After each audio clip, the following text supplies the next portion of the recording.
वरिष्ठ सहयोगी आपको बताएंगे। चप्पे चप्पे पर रिपोर्टर्स हैं, न्यूज रूम तैयार है, पीसीआर रेडी है, पूरी टीम आपको आज का बजट आसान भाषा में समझाने की पुरजोर कोशिश कर रही है। हैशटैग का इस्तेमाल करिए, हमारे एक्स हैंडल पर जाइए, इंस्टाग्राम पर जाइए, फेसबुक पर जाइए और लिखिए hashtag budget on India news. अपने सवाल पूछिए, अपनी क्वेरीज वहां पर डालिए, हम आपको जवाब देंगे। बजट में क्या टैक्स रिबेट बढ़ने वाली है, डिफेंस बजट को लेकर क्या योजनाएं हैं, बच्चों को लेकर बड़े ऐलान क्या हो सकते हैं, वर्क फ्रॉम होम के लिए क्या सरकार योजना बना रही है, इन्फ्लेशन कैसे कंट्रोल होगा, जीडीपी का विकास कैसे होगा, यह बहुत बड़ा मसला है। इसके अलावा एग्री ग्रोथ पर क्या चर्चा होनी चाहिए, फॉरेन रिजर्व भी बड़ा मसला है। लेकिन मैं आपको बताऊं, आज शेयर बाजार खुले हुए हैं, आपको शेयर बाजार में लाइव जो आप ट्रेडिंग कर सकते हैं। आजाद भारत का पहला बजट है जो रविवार को पेश हो रहा है। वित्त मंत्री निर्मला सीतारमण 9वीं मर्तबा बजट पेश करने जा रही। तस्वीरें देखिए, राष्ट्रपति को बजट की कॉपी वित्त मंत्री सौंप चुकी है। राजकोषीय घाटा कैसे कम होगा, यह बहुत बड़ा सवाल है। एक्सपोर्ट कैसे बेहतर होगा, ईयू के साथ डील के बाद कितनी बेहतर हो जाएगी भारत की आर्थिक हालत, तस्वीरें आपको दिखा रहे हैं। महामहिम राष्ट्रपति आपको तस्वीरों में दिखाई दे रही हैं, द्रौपदी मुर्मू, और वित्त मंत्री निर्मला सीतारमण उन्हें बजट की कॉपी सौंप रही हैं। ये पेपरलेस बजट होगा, मोटी मोटी फाइलें ले जाने का सिलसिला अब खत्म हो चुका है। टैबलेट के जरिए वित्त मंत्री साहिबा बजट पढ़ती हैं। अब बजट एक साथ आता है, पहले रेल बजट आम बजट अलग हुआ करता था, लेकिन अब दोनों ही बजट की समरूपता एक कर दी गई है। एक बहुत बड़ा सवाल यह है कि बजट का जो पार्ट भी है वो आज फोकस रहेगा नए विजन के ऊपर, नए भारत के ऊपर। 2045 की विकास को लेकर चर्चा होगी। भारत कैसे दुनिया की सबसे बड़ी इकोनॉमी बनने जा रहा है, इस पर चर्चा इस बजट पे देखने को मिल सकती है। रेलवे को लेकर बड़े ऐलान हो सकते हैं। 300 नई अमृत भारत और वंदे भारत ट्रेनों का ऐलान सरकार कर सकती है। प्रधानमंत्री सूर्य घर योजना जो 2 केवी की है, उसे लेकर 80,000 की सब्सिडी का ऐलान सरकार कर सकती है। आयुष्मान भारत, 60 साल के जो ऊपर के बुजुर्ग हैं उन पर भी चर्चा हो सकती है। तो देखिए, वित्त मंत्री 9वीं बार बजट पेश करने जा रही है। राष्ट्रपति द्रौपदी मुर्मू से वो चर्चा कर रही हैं। इनकम टैक्स स्लैब की चर्चा हो रही है। 13 लाख से क्या ज्यादा टैक्स स्लैब बढ़ेगी, आम आदमी के पिटारे में क्या आने जा रहा है, मिडिल क्लास को क्या मिलने वाला है। किसान सम्मान निधि बहुत बड़ा मसला है, उसकी राशि 6,000 से बढ़ाकर 9,000 सालाना की जा सकती है। 3 साल में इसे बढ़ाने की बात हो रही है।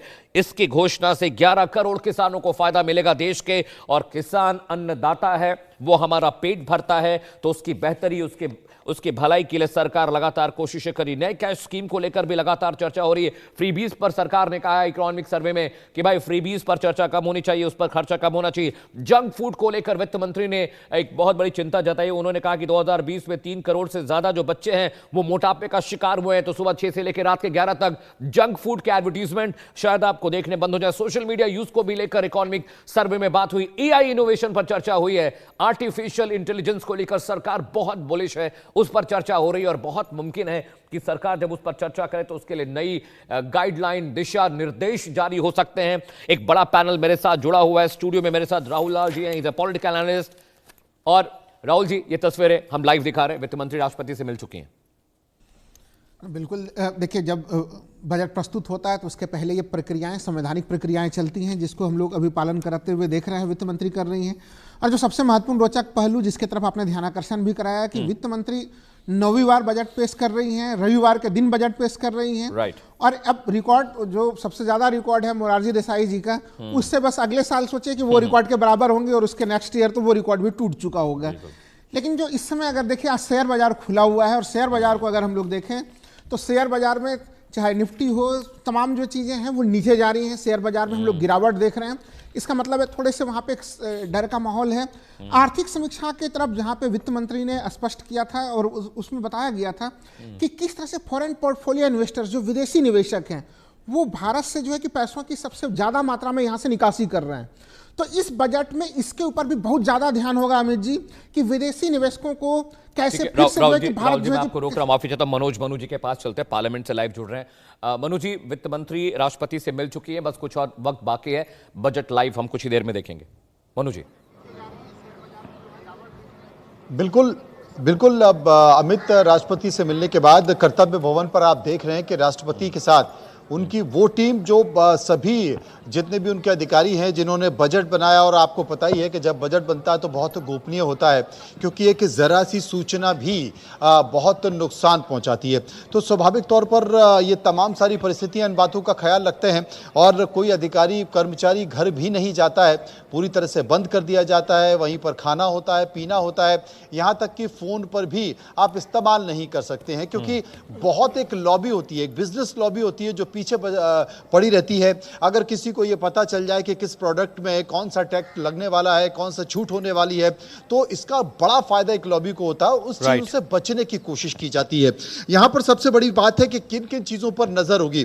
कुल मिलाकर एनपीएस और एटीसी में जो सीमा है, जो छूट है, उस पर नजर होगी, क्योंकि सीधा जो आम आदमी है वो उस पर इफेक्ट करता है। इसके साथ साथ कर्ज और टैक्स प्रणाली किस तरीके से आसान सरकार करने जा रही है, इस पर एक नजर होगी।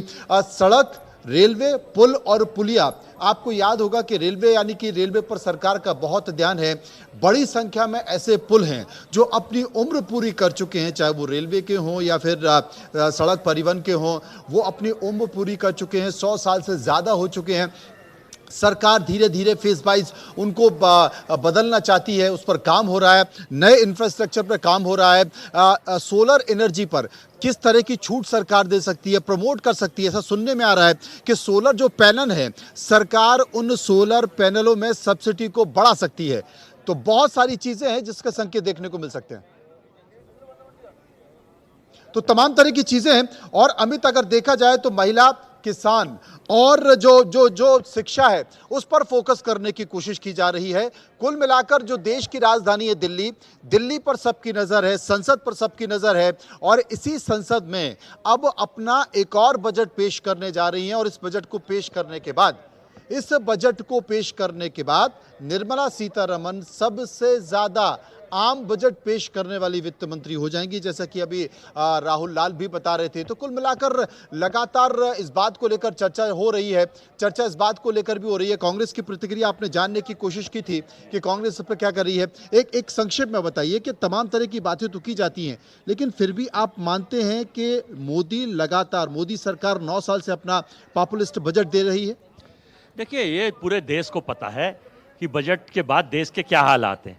आज भारत 140-45 करोड़ का देश है, और हम इस वक्त 2,55,000 करोड़ का सबसे ज्यादा कर्ज लेकर संसार के हम पहली कंट्री बन गए हैं जिस पर सबसे ज्यादा कर्ज है। तो क्या यह अच्छा बजट है? मैं देशवासियों से पूछना चाहता हूं, आज प्रति व्यक्ति आय हमारी कहां पहुंच गई है? आज प्रति व्यक्ति कर्जा अगर हम देखा जाए तो हम किस स्टेज में हैं, और रुपया हमारा गिर के इस स्तर पर पहुंच चुका है कि डॉलर 100 रुपए के पार पहुंचने वाला। मित्रों, अब की बार 100 पार, जैसे वो 400 पार का एक लुभावना नारा था, अब बाद में 240 रहा, तो रुपया तो वास्तव में 100 पार पहुंचने जा रहा है। तो जब प्रधानमंत्री कहते थे, जब पुराने प्रधानमंत्री पार्लियामेंट से हमें लाइव कवरेज वहां से मिल रही है, पल पल की अपडेट पार्लियामेंट के मनु जी पहुंचा रहे हैं। वहां पर एक असिस्टेंट पैनल उनके साथ है। सृष्टि मिश्रा मेरी जो सहयोगी है, मेरी कोलीग, वो ग्रेटर नोएडा से जुड़े, जरा उनका रुख भी करते हैं। सृष्टि, आपके पास कैसी तस्वीरें, जनता क्या चाहती है आज के बजट में, और क्या टैक्स स्लैब को लेकर मन में कौतूहल है? आम पब्लिक के लिए क्या है बजट में, इसे लेकर चर्चा हो रही है क्या वहां पे? सृष्टि, ओवर टू यू। बिल्कुल, देखिए अमित, सभी को गुड मॉर्निंग, इंडिया न्यूज के दर्शकों को। और आज मैं मौजूद हूं ग्रेटर नोएडा के दनकौर गांव में, और यहां मैं मौजूद हूं, आप देख सकते हैं मेरे आसपास देश की रीढ़ की हड्डी यानी कि किसान मौजूद हैं। और देखिए, यहां कहा जाता है कि जब किसानों की बात होती है, जब देश की जीडीपी की बात होती है, तो कहा यही जाता है कि किसानों का सम्मान किसानों की सुननी पड़ेगी। और यही वजह है कि इस बार के बजट में यह कोशिश रहेगी सरकार की कि किसानों की सम्मान निधि योजना को बढ़ाए। इसके साथ किसानों की जो मांगे हैं उसको भी पूरी करने की सरकार कोशिश करेगी। अगर हम बात करें, हम चलिए डायरेक्टली बात करते हैं कि इस बार के बजट से जो बस अब कुछ ही क्षणों में पेश होने वाला अमित, उस पर किसानों की क्या उम्मीदें है, सरकार से क्या मांगे हैं। अगर हम लास्ट ईयर की बात करें तो इस बार कितनी बड़ी उम्मीदें हैं? सर, ये बताइए, आपका नाम क्या है पहले तो, और इस बार के बजट से किस तरीके की आस आप सरकार से लगा रहे हैं? मैम, मेरा नाम चौधरी श्रीकृष्ण बैसला है। मैं किसान एकता संघ का राष्ट्रीय सचिव हूँ। और चूंकि जैसे कि हमारे कैंप कार्यालय में किसान बैठे हुए हैं, बजट आज पेश होने वाला है, तो मैं भारत सरकार से और वित्त मंत्री से, प्रधानमंत्री से एक मांग करना चाहूँगा अपने किसान एकता संघ की तरफ से कि गत वर्ष की भांति जो किसानों को उन्होंने जो एक तरह से नाराज़ किया, तो अब की दफ़ा हम सोच रहे हैं कि शायद वो कुछ हमारे किसानों के लिए कुछ सोचेंगे ज़्यादा, और जो किसानों को लंबी लंबी लाइन में जो लगना पड़ रहा है डीएपी के लिए, खाद के लिए, उसको कम करेंगे, और जो किसानों की जो एमएसपी की जो फसल हैं उनके कुछ रेट बढ़ाएंगे ताकि किसानों को कुछ जो ना उनकी आय में वृद्धि हो सके। वैसे तो उनका बहुत पुराना नाता है, जो उन्होंने वादा किया है कि किसानों की दुगनी आय करेंगे, लेकिन अभी तक हमें ऐसा लगा नहीं। तो इस बजट से हम चाहेंगे कि शायद वो किसानों के लिए कुछ कर दें। तो मैं किसान एकता संघ के तरफ से मांग करता हूं भारत सरकार से कि उस बजट में किसानों को ज़्यादा से ज़्यादा कुछ खुशहाली देने के लिए कुछ करने की कोशिश करेंगे। ये मैं कहने के साथ मैं अपनी बातों को समाप्त करूंगा। जय हिंद, जय भारत, जय किसान एकता संघ। जय हिंद, जय भारत, जय किसान, जय विज्ञान। अमित, आपने ये सुना होगा। और आज देखिए एक बार हम दृश्य दिखाएंगे। सबसे पहले देखिए, सुबह सुबह का वक्त है, बजट पेश करने वाली है वित्त मंत्री निर्मला सीतारमण, और इस बार का बजट भी खास होने वाला है क्योंकि देश आजादी के वक्त कहा यह जा रहा है कि पहली दफा ऐसा होगा अमित कि रविवार के दिन, छुट्टी के दिन बजट को पेश किया जाएगा। हम लगातार किसानों से ही चर्चा करेंगे, बात करेंगे, एक एक उम्मीद पर बात करेंगे कि क्या अब नई रोशनी की तरह लोग देख रहे हैं। अब ये बताइए, यहाँ पर आप मौजूद हैं, अगर हम किसानों की बात करें, एक नई बजट की उम्मीद है और कहा यह भी जा रहा है कि सरकार जो है किसानों को खुश करने की पूरी कोशिश में लगी हुई है, और यही वजह है कि कृषि मंत्री शिवराज सिंह चौहान ने भी कुछ अहम ऐलान किए हैं। कितनी खास उम्मीदें आपको इस बार की बजट से? देखो, नाम बताइए पहले। मेरा उम्मीद त्यागी नाम है, और जैसे बजट की बात हो रही थी, तो बजट सरकार जितने वादे करती है, बड़ी बड़ी बातें करती है, लेकिन अहम बात यह है कि बजट एक कागज का टुकड़ा नहीं होता। उससे हमारे सभी किसानों की उम्मीदें जुड़ी हुई रहती हैं, और पिछले 9वीं बार बजट पेश हो रहा है सरकार का, लेकिन हर बार कहीं ना कहीं सरकार ने हमें हताश किया है। किन मोर्चों पर हताश किया है, क्या उम्मीद? अभी हाल फिलहाल में गेहूं की बुवाई हुई थी, तो डीएपी का इतना टोटा रहा है कि किसान ने डीएपी के लिए, जो खाद है, जो मतलब फसल बोने के लिए जरूरत होती है उसके लिए किसानों को उसके नाम पे लाठियों से भी कहीं ना कहीं रौंदा गया है। और जो जैविक उर्वरक और भी हैं जो फसलों में लगते हैं, उनका बहुत टोटा है। और जैसे अब की बार प्राकृतिक आपदा आई थी, हाँ, तो फसलें खराब होने के बाद उनकी तुलाई नहीं हुई थी कि इसकी जो क्वालिटी है, जो गुणवत्ता है, उसमें कमी आ गई, तो उसका हमें सही दाम नहीं मिला। हमने बाजार में, यानी प्राइवेट सेक्टर में, उस धान को हमने बेचा जहां 2200 का रेट था, वो हमारा 1100 में गया है। तो सरकार को कहीं ना कहीं बजट में ये चीजें लानी चाहिए। जब सरकार को पता था कि जब प्राकृतिक आपदा आ गई है, तो उससे पहले बिल्कुल षष्ठी आपके पास आएंगे, विस्तार से चर्चा करेंगे, लेकिन बाजार क्या कहता है, किस तरीके से एमएसएमई में असर पड़ रहा है, मैन्युफैक्चरिंग सेक्टर क्या कहता है, सरकार से क्या तमाम तरह की उम्मीद हैं, इस तरह की उम्मीद हो सकती है, इसको लेकर हम चर्चा करेंगे। मेरे साथ विनीत नाटा जुड़ गए हैं, क्योंकि हर किसी की नजर है सरकार का ये बजट कैसा होगा, सरकार की नजर कैसी होगी, और सरकार अपनी किन नीतियों के जरिए, क्या वाकई सरकार एटीसी में छूट दे सकती है, एनपीएस में छूट दे सकती है। विनीत नाटा मेरे साथ मौजूद हैं। विनीत, मैं आपसे समझना चाहता हूं कि ये बजट किस तरीके से होगा, और क्या क्या वाकई ये जो बजट है, ये बजट वो संकेत लेकर आएगा जिससे कह सकते हैं कि एमएसएमई सेक्टर में उछाल आ सकता है, उद्योग में उछाल आ सकता है, युवाओं को कुछ खास मिल सकता है? विनीत, हमारी अर्थव्यवस्था को मजबूत करने के लिए जो बजट आ रहा है, उसके अंदर में काफ़ी चीज़ें आएंगी जिससे हमारी औद्योगिक नीति को बहुत बल मिलेगा। उसके अलावा जैसा आगे आपने कहा, एमएसएमई सेक्टर में आज के दिन फंडिंग की और लिक्विडिटी की बहुत ज़्यादा आवश्यकता है। तो एमएसएमई को कैपिटल इन्फ्यूजन मिले, उसके लिए हम लोग एक्सपेक्ट कर रहे हैं कि सरकार कुछ नई स्कीम्स लेके आए जिससे एमएसएमई सेक्टर, जो हमारी औद्योगिक नीति की और अर्थव्यवस्था की बैकबोन है, उसको बहुत ज़्यादा संबल मिले। इसके अलावा कई और सेक्टर हैं जिसके अंदर हम लोग बदलाव की अपेक्षा कर रहे हैं। एक सेक्टर है ग्रीन एनर्जी और ग्रीन फाइनेंसिंग। इसके अंदर हम अपेक्षा कर रहे हैं कि सरकार कुछ टैक्स इंसेंटिव्स देगी ग्रीन बॉन्ड्स के ऊपर। ग्रीन बॉन्ड्स आज के दिन बहुत आवश्यक है ग्रीन प्रोजेक्ट्स को बढ़ावा देने के लिए, और ये एसडीजी और ईएसजी कंप्लायंट हैं। तो इन प्रोजेक्ट्स को प्रोत्साहित करने के लिए, ताकि जो औद्योगिक घराने हैं वो ग्रीन प्रोजेक्ट्स की ओर बढ़ें और नए नए ग्रीन प्रोजेक्ट्स लाएं। लेकिन विनीत, करीब 8 साल में अगर देखा जाए तो बजट दुगना हुआ है, 3 लाख छूट पड़ी है।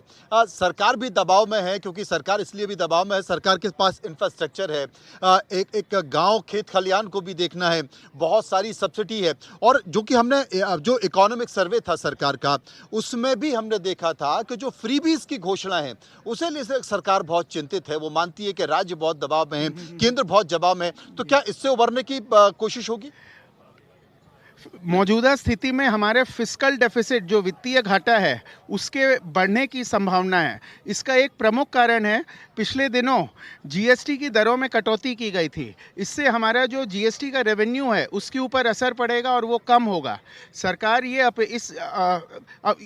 अपेक्षा कर रही थी कि जो जीएसटी का बेस है वो बढ़ेगा और टोटल वॉल्यूम के अंदर में लगभग 10% का इजाफा होगा, जिसके विपरीत लास्ट 2 महीनों में 0.9 और 4% के करीब भी बढ़ोतरी हुई है। राष्ट्रपति से मुलाकात हो चुकी है, जा चुकी है, तमाम तरह की चीजें हैं, लेकिन आपने देखा अब अजय भी, वित्त मंत्री अब संसद की तरफ बढ़ रही हैं और वहां पर जाकर स्वाभाविक तौर पर बहुत ज्यादा समय बचा नहीं है, सबको बेसब्री से इंतजार है। और सबसे बड़ी बात है कि रविवार के दिन बाजार खुले हैं, बाजार खुलने के बाद सेंसेक्स क्या कहता है, निफ्टी क्या कहता है, ये तमाम तरह की चीजें देखी जाएगी और सबकी नजर है। और जैसा अभी कि राहुल लाल बता रहे थे कि साहब जो अभी जिस तरीके से बाजार की स्थिति है, शेयर बाजार थोड़ा नीचे जा रहा है।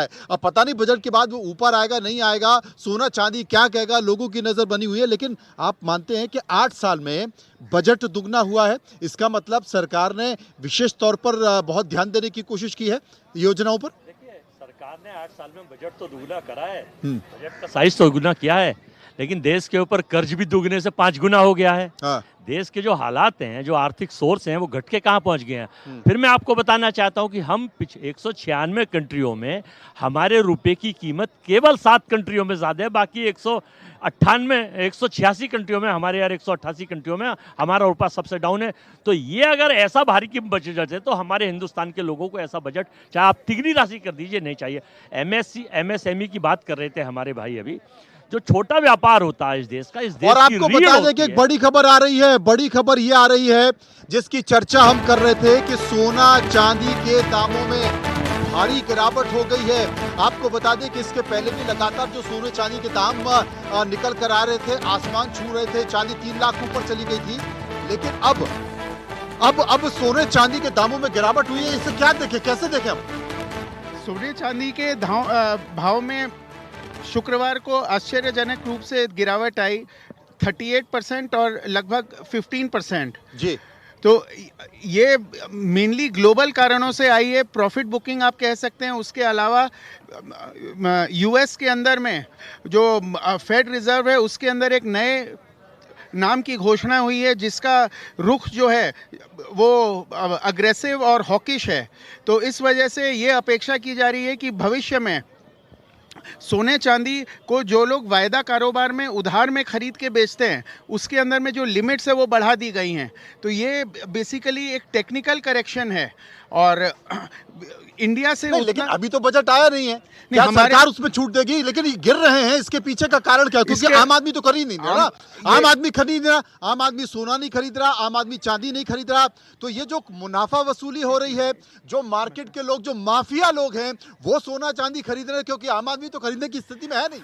इस बजट में सोने चांदी के मद्देनजर एक एक्सपेक्टेशन है, जो लॉन्ग टर्म कैपिटल गेन है उसका होल्डिंग पीरियड गोल्ड ETF में 1 साल है और जो फिजिकल सोना खरीदते हैं उसके अंदर में 2 साल है। तो हम लोग ये अपेक्षा कर रहे हैं कि जो लोग फिजिकल सोना खरीदते हैं उनको यदि मुनाफा वसूली करनी है, उसका जो होल्डिंग पीरियड वो 2 साल से घटा के 1 साल करके इसके साथ पैरिटी आ जाए। तो ये अगर हो जाता है तो आम निवेशक जो सोना खरीदता है उसके लिए बहुत फायदेमंद होगा। Long term capital gain tax बिकवाली हो रही है, ये बिकवाली हो रही है, ये रुकेगी बजट के बाद या बढ़ेगी? किस तरह की आशंका है? देखिए, ये वैश्विक तौर पे ग्लोबल कारणों से बिकवाली आई है। ये हमारा बजट से इसका बहुत ज़्यादा लेना देना नहीं है। और ये जो अनवाइंडिंग है इसके दो प्रमुख कारण हैं। एक चाइना से रिलेटेड है, ये जो ट्रिगर था वो चाइना से 2-3 दिन पहले आ गया था। उसके बाद में फॉलो अप यूएस के अंदर में जो फेड रिजर्व की आगे की नीति होगी, ब्याज की दरों में वो कटौती करेगा या नहीं, उससे ये बहुत ज्यादा चाइना के बाजार बंद हैं, तो क्या आप मानते हैं, क्योंकि चाइना जो है वो चांदी खरीदता है और अमेरिका चाहता है कि चांदी नीचे घुसे, तो क्या आप मानते हैं कि जब वो खुलेंगे और वहां पर छुट्टियां खत्म होगी तो क्या ये ऊपर जा सकती है? निश्चित तौर पे चांदी यहाँ पे ये मार्केट के अंदर में सोने और चांदी के भाव बॉटम आउट कहाँ होते हैं, उसके बाद में बॉटम आउट होने के बाद यदि निवेशक चांदी या सोने में निवेश करे तो क्या है कि ज़्यादा फायदेमंद होगा। अभी it will be like catching a falling knife. I think one should wait and watch and once the market stabilises then only reduce. बिल्कुल आपने सही कहा। मैं अमित के पास चलूंगा, मैं अमित के पास चलूंगा, अमित के पास चलूंगा। अमित, आप देख रहे हैं कि क्या स्थिति बनी हुई है, स्थिरता का माहौल है। मुझे लगता है कि इंतजार करना पड़ेगा बजट का। देखिए मनु जी, बिल्कुल आप सही कह रहे हैं। और जो ये प्रॉफिट बुकिंग हो रही है गोल्ड और सिल्वर में, उस वजह से कीमतें नीचे गई। लेकिन जीएसटी को लेकर भी इम्कान ये है कि अगर जीएसटी लोएस्ट होती है तो शायद सोना और नीचे जाएगा। इस वक्त बड़ी खबर का रुख करते हुए बजट के दिन गिरावट के साथ इंडियन शेयर मार्केट खुले। निफ्टी में 100 अंकों की गिरावट देखने को मिली है। 25,255 अंकों के साथ निफ्टी ओपन हुआ है। 82,255 अंकों के साथ सेंसेक्स खुला है। तो बाजार का जो मूड, जो मिजाज है, वो दिख रहा है कि गिरावट के साथ बाजार खोली है। ये प्रेशर इसलिए भी है क्योंकि जिस तरह से गोल्ड और सिल्वर पे बिकवाली देखने को मिली है, प्रॉफिट बुकिंग देखने को मिले। 9:15 बजे मार्केट खोले and people have started booking profit on gold and silver, और इसी वजह से बाजार औंधे मुँह गिरा। लेकिन ये देखिए 2023 में जब वित्त मंत्री बजट पेश करने के लिए आई थी, उससे पहले और उसके बाद भी बाजार गिरे थे। आज देखने वाली बात होगी क्या आज जब वो वित्त मंत्री बजट पेश कर रही होंगी तो क्या शेयर मार्केट गिरता है। इस वक्त की बड़ी खबर आपको बता दें, निफ्टी और सेंसेक्स यानी जो नेशनल इंडेक्स है वो भी, और जो बॉम्बे स्टॉक एक्सचेंज है वहां पर भी गिरावट देखने को मिली है। यानी मार्केट खुलते बिकवाली शुरू हुई है, प्रॉफिट बुकिंग शुरू हुई। इस बीच देश के आम बजट का इंतजार हर किसी को है। हर कोई बजट को लेकर अपनी अपनी एक्सपेक्टेशंस के साथ इस वक्त वित्त मंत्री की तरफ देख रहा है। लेकिन जनता क्या कहती है, कुछ ही घंटों में बजट पेश होने वाला, जरा सुनिए पब्लिक के मूड में क्या है, मिजाज में क्या। उम्मीद क्या है, वो जो हर साल जो बजट पेश होता है वो या उद्योगपतियों के लिए, पैसे वालों के लिए, उन्हीं के लिए बजट रहता है। और इस बार भी ऐसा ही प्रतीत होता है कि पैसे वालों गरीबों के लिए कोई नहीं होगा। और जबकि हर साल विकलांगों के लिए तो बजट में ना तो केंद्र सरकार कुछ रखती है विशेष, ना राज्य सरकार रखती है कुछ।